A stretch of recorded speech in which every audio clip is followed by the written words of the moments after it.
Luiz de Orleans, a Alteza Dom Gabriel, os meus queridos amigos, principalmente meu caríssimo e velho amigo Adolfo Nebet. Nos 1.200 segundos que me foram otorgados para poder falar com os senhores, eu gostaria de procurar sintetizar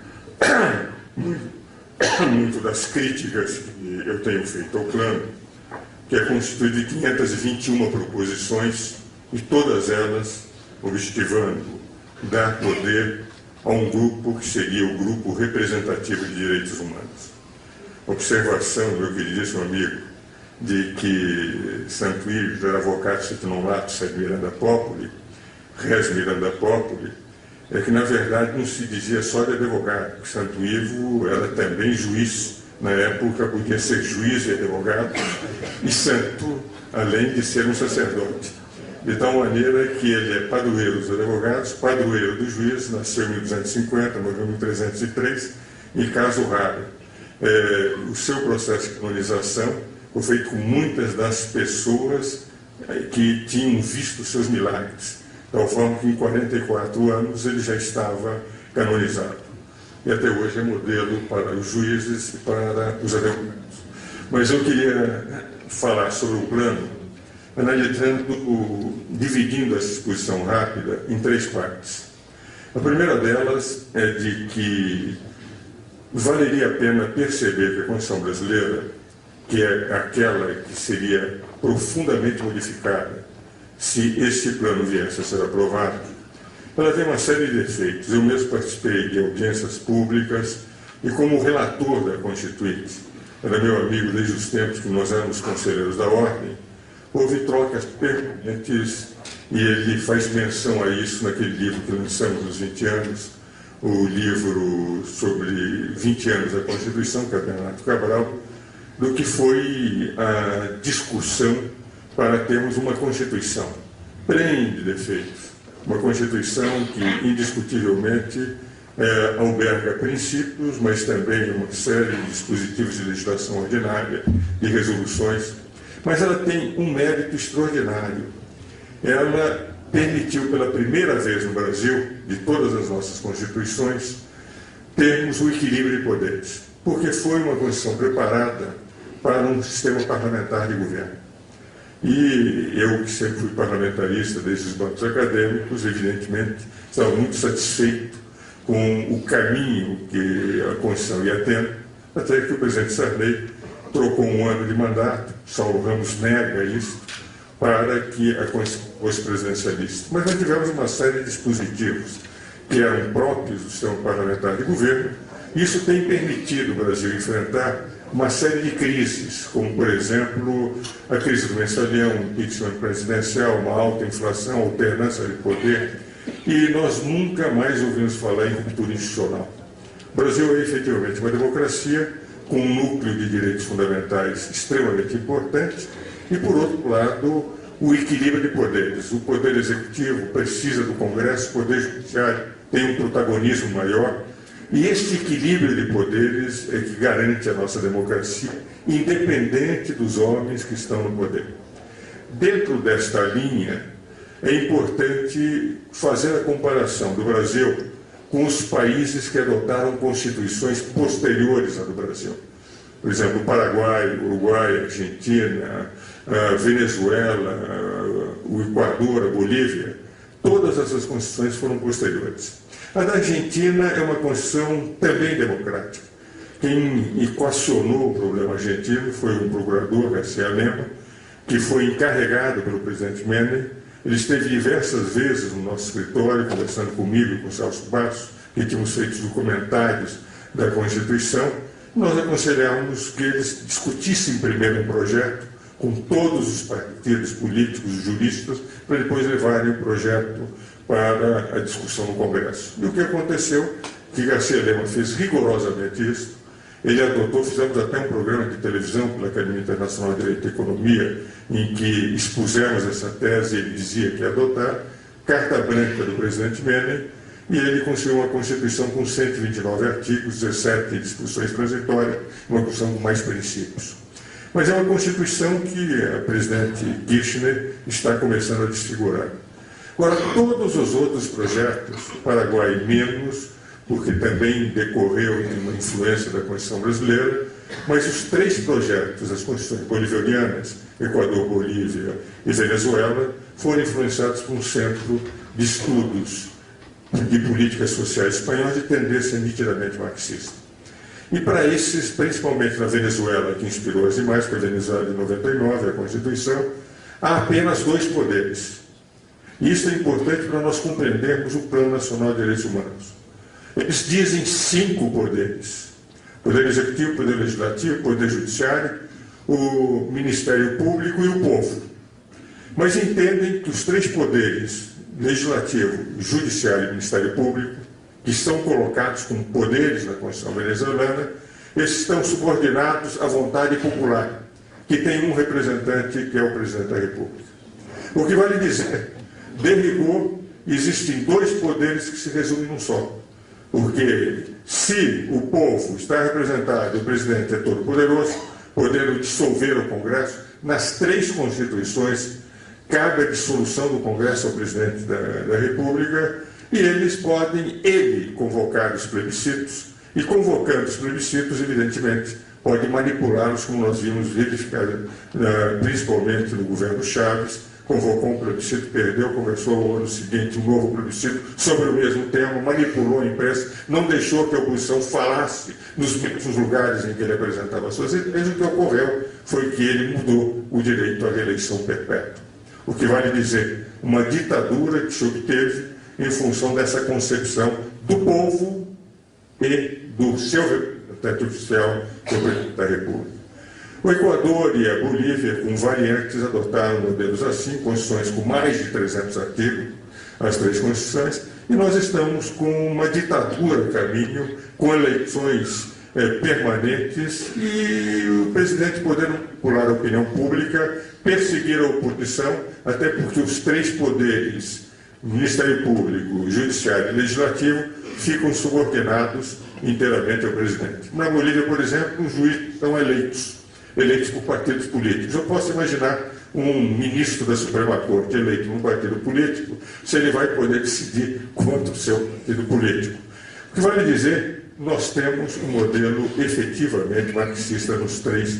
E eu tive a pachorra de ler e assinalar, estou deixando inclusive um pequeno artigo aqui, em que eu faço análise da comparação entre as constituições deles e a nossa, e eu estou absolutamente convencido que essas constituições influenciaram o PNDH3.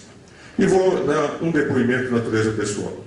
Quando fui convocado pelo Senado Federal para expor a minha posição sobre a entrada da Venezuela no Mercosul, e cheguei a escrever depois um artigo na Folha, não diga sim nem não, não digo sim nem não, digo talvez, eu procurava mostrar que nós não podemos ter no Mercosul a entrada da Venezuela, que não era propriamente uma democracia, a não ser que houvesse demonstrações inequívocas. O que ocorreu?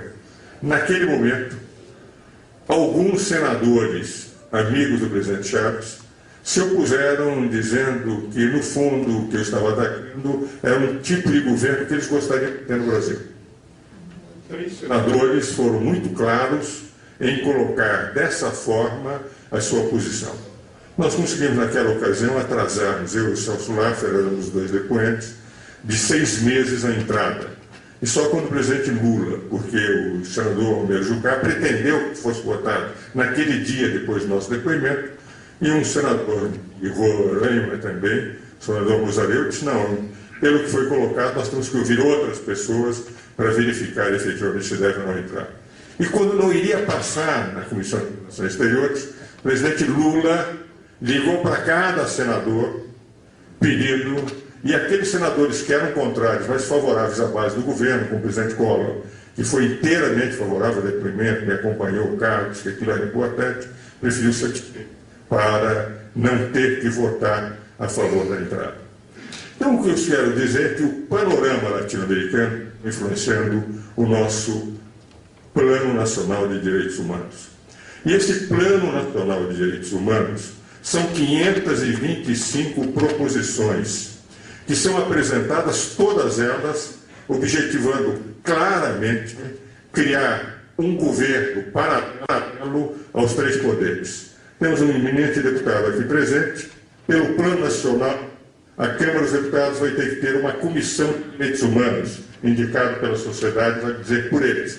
E todos os projetos terão que ser passados para ver se os direitos humanos estão sendo defendidos segundo essa visão.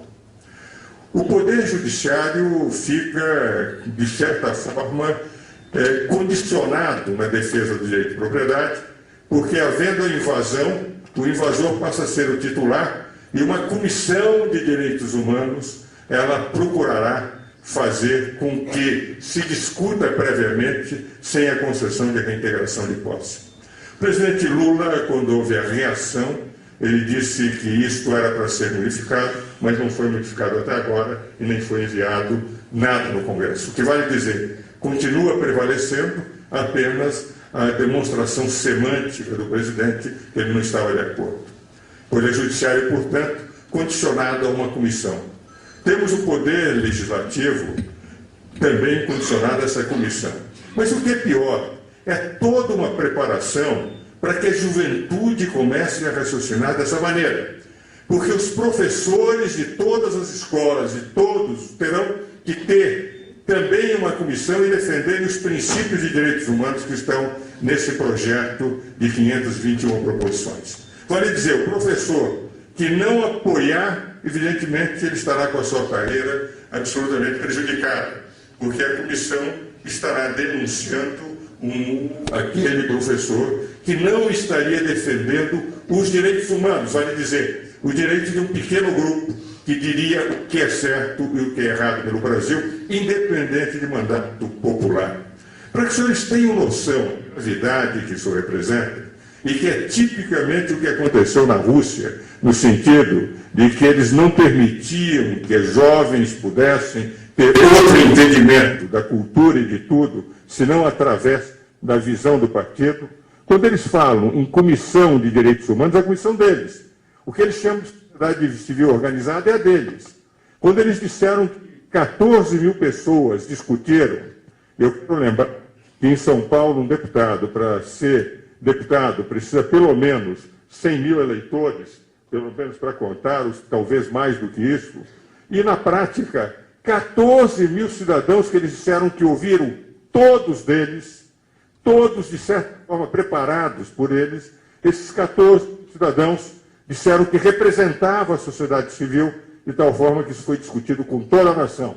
De 193 milhões de brasileiros, dizem eles claramente que são 14 mil. E dizem no plano, sem nenhuma preocupação, sem nenhuma vergonha, que, por exemplo, vamos ler um trecho que me parece assim importante. Dizem, há um trecho que fazem referência a de que tudo que foi feito nos governos anteriores foi de neoliberalismo e que, por essa razão, teria que se ter de novo o fortalecimento do Estado com esses elementos. Depois eu localizarei aqui, na medida em que eu assinalei, mas esqueci de colocar a página referente. Um minutinho, acho que encontrei. Diz o seguinte, que este plano é uma resistência a todas as orientações do neoliberalismo, da flexibilização dos direitos sociais, das privatizações, do dogmatismo do mercado e o enfraquecimento do Estado. Nitidamente, eles mesmos confessam que estão pretendendo um plano de fortalecimento. Mais do que isso, sabendo que a sociedade, se eles controlam a educação, minimizam a força do judiciário, minimizam a força do poder legislativo, passam a controlar a imprensa e as artes. Quando eles disseram que o presidente Lula pediu que não haveria censura à imprensa, não é verdade. O PL 116, que está na Câmara, pretende pela Ancine o controle de todos os filmes que forem produzidos no Brasil, porque eles entendem que é um controle de democratização. E todos os fóruns que foram feitos, controlados por eles sobre a imprensa, e os jornais têm acusado, é no sentido também de ter um órgão regulador da imprensa. Controlando a imprensa, educação, poderes, restariam as Forças Armadas. Em relação às Forças Armadas, o que o plano pretende? Pretende que as polícias deixem de ser forças correspondentes às Forças Armadas e ficariam sujeitas a um sistema nacional de segurança nacional e não mais como hoje está na Constituição, no artigo 142 e 143, e mesmo no 144, quando fala da segurança nacional, como forças que são auxiliares e forças que efetivamente, se o Exército tiver em estado de sítio, estado de defesa, ou a pedido de qualquer dos três poderes, artigo 142 da Constituição, pode efetivamente chegar e demandar que as polícias venham auxiliar. Retiram as polícias, reduzem a força do Exército, subordinam a um sistema de segurança nacional que vai prevalecer sobre as Forças Armadas, porque entendem que as Forças Armadas, evidentemente, podem representar, pela sua formação, dedicados, que são muito mais do que muitos civis à defesa efetiva da pátria. Eu falo isso com muita tranquilidade, porque eu sou professor da Escola do Comando do Estado-Maior do Exército há 20 anos, da Escola Superior de Guerra, e sou emérito das duas instituições. E sei perfeitamente os alunos meus, são os coronéis que estão indo para general. E sei perfeitamente o idealismo daquelas cidadãos que assistem aquele ano inteiro de formação sobre todos os problemas nacionais, que é um curso especial de coronéis e que existe na Escola Naval de Guerra e também na Escola da Aeronáutica para aqueles que vão para 2 estrelas, 3 estrelas e 4 estrelas. Ora, reduzindo as Forças Armadas, controlando a imprensa, controlando a educação, reduzindo os poderes e tirando o direito de propriedade, porque, evidentemente, se uma comissão de direitos vai dizer se o juiz poderá ou não conceder a reintegração de posse, nós estamos com 521 proposições, não de direitos humanos, mas de implantação de um plano indiscutivelmente, extremamente semelhante àquele que aconteceu na Venezuela, no Equador e na Bolívia, tendo como os seus formatadores as pessoas que todos nós conhecemos, são amigos pessoais e alimentam, acalantam esses aprendizes de ditadores que são aqueles que comandam os nossos vizinhos. Então, me parece que, quando se diz, e o Paulo Vanuc declarou que, enfim, ele vai acatar as 5 ou 6 sugestões do presidente Lula em relação às 521 proposições que eles apresentaram, eu tenho a impressão que não há solução. Uma vez ele me fez uma crítica, aliás, no seu estado, no Rio Grande do Sul, dizendo que eu era inquisidor porque eu contei uma história de qual seria o caminho ideal para esse plano. E eu contava a história, na época que eu era estudante, que Agripino Grieco veio a São Paulo, e eu estou encerrando para não receber o cartão vermelho, já recebi o cartão amarelo. O Agripino veio, e um amigo meu, Dom Florencio, falecido, um grande poeta, entregou ao Agripino Grieco o livro de um amigo dele. E o Agripino, no dia seguinte, encontrou o Dalmo disse: como é que achou do livro de poesias do meu amigo? Ele disse: eu achei que o ideal é queimar a edição. E, em caso de reincidência, o autor. Então, eu disse, eu não vou a tanto. Eu prefiro que se queime essa edição sem necessidade de ter que queimar os autores. E me parece que não há nada a salvar-se nesse plano. Era o que eu tinha a dizer.